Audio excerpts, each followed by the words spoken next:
Welcome to The Explainer.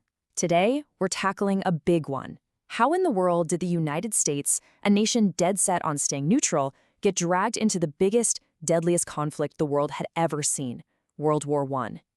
And this slide right here, it really gets to the heart of the puzzle. On one side, you've got President Woodrow Wilson's winning campaign slogan from 1916. On the other, his call to arms just a few short months later. So what on earth happened to cause such a whiplash-inducing reversal? To really get what happened, we've got to rewind the clock to 1916. At that point, America's official stance, and what most Americans wanted, was to stay firmly, completely neutral. Wilson won his re-election by a razor-thin margin, and this slogan was a huge reason why.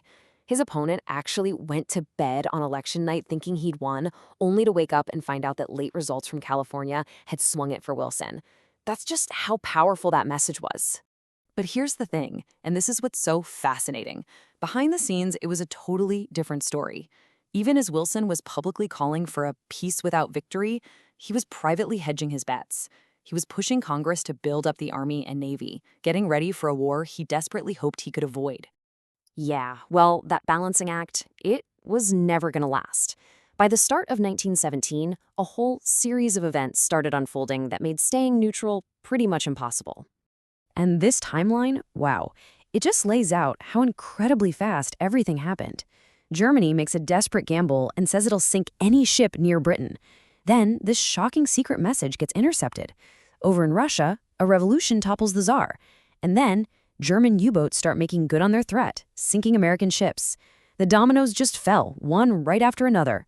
But of all those things, the one that really lit a fire under public opinion was the Zimmermann telegram. It was this secret deal Germany proposed to Mexico, basically saying, hey, if you attack the United States, we'll help you get back Texas, Arizona, and New Mexico.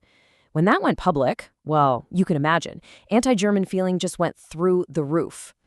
And the Russian Revolution, that was another huge piece of the puzzle. With the autocratic czar out of the picture, Wilson could now frame the entire war as a moral crusade. It wasn't just a squabble between old empires anymore. He could sell it as a fight for democracy itself. Now, not everyone was on board. Jeannette Rankin, who was the very first woman ever elected to Congress, cast a really courageous vote against the war. But the tide had turned. On April 6, 1917, Congress voted overwhelmingly to go to war. Okay, so war is declared.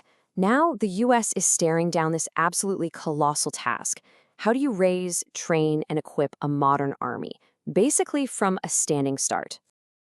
Just look at this chart. The scale of the mobilization is just mind-boggling.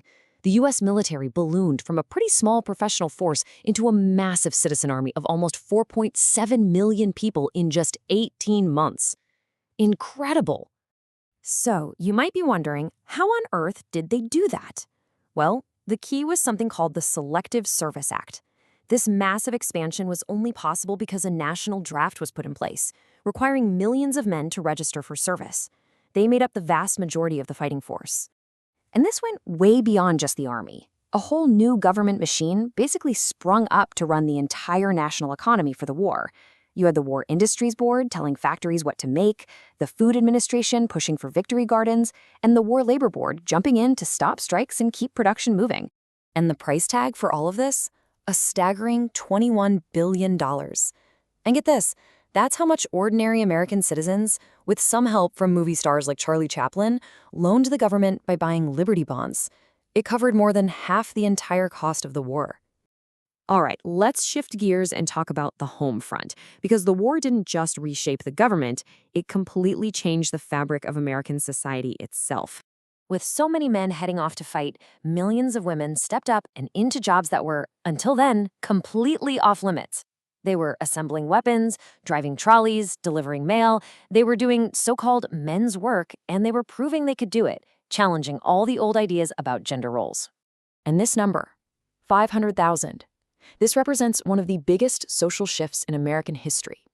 It's the number of African Americans who moved from the rural South to cities in the North during what we now call the Great Migration, all looking for better-paying jobs in the booming war factories. But this created so much tension, a lot of competition for jobs and housing, which exploded into ugly race riots. And this protest sign, Wow, it just perfectly captures that painful, glaring contradiction of fighting a war for democracy overseas while denying basic rights to your own citizens at home. At the same time, this crazy wave of anti-German hysteria just swept across the country.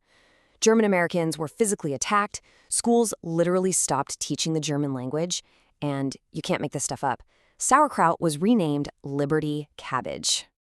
So to get everyone on the same page for this massive war effort, and this is where it gets really complicated, the government took some pretty extreme steps to manage public opinion and, maybe more importantly, to crush any opposition. Because you gotta remember, not everyone was for this war. You had pacifists who believed all war was just wrong. And you had socialists and labor groups who saw it as a rich man's war and a poor man's fight, a battle between capitalists that would just get workers killed for the profits of factory owners. In the government's response to this dissent, it was incredibly swift and incredibly severe. Congress passed laws that basically made it a crime to criticize the government or the war.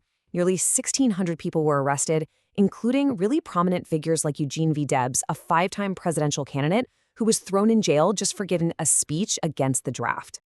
And this all kicked off a massive debate, one that we still have today, about the limits of our rights.